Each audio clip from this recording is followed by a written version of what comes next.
မင်္ဂလာပါခင်ဗျာဒီနေ့မှာတော့ကျွန်တော်တို့ငယ်ငယ်တုန်းကကျွန်တော်တို့အဖွားကအမြဲတမ်းချက်ကျွေးတေချာဖြစ်တဲ့ခရမ်းကျင်တီလုံးချက်ကလေးကျွန်တော်ချက်ပြမှာပါခင်ဗျာ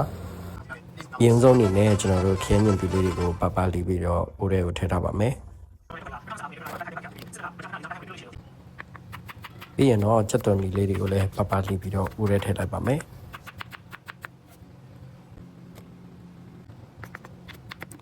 နံမွေးဖို့အတွက်ကတော့ချက်သွန်ပြူလေးတွေကိုကျွန်တော်ပပလေးပြီးတော့အိုးထဲထည့်ထားပါမယ်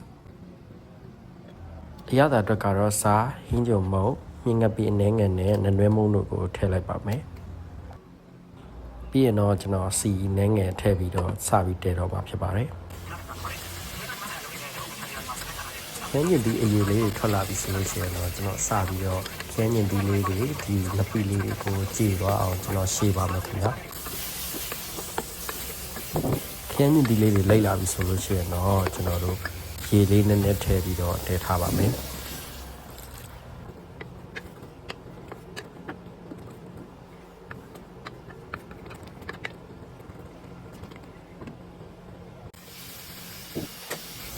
ရေခမ်းပြီးတော့ခရမ်းညင်သီးတွေလိမ့်လာတဲ့အနေထားရောက်လို့ရှိရင်တော့ကျွန်တော်တို့ရပါပြီအဆက်ကြိုက်တဲ့အတွက်ကြောင့်မလို့မြုပ်သီးစိမ်းလေးနည်းနည်းထည့်ပြီးတော့ကျွန်တော်ပြန်တည်ထားပါမယ်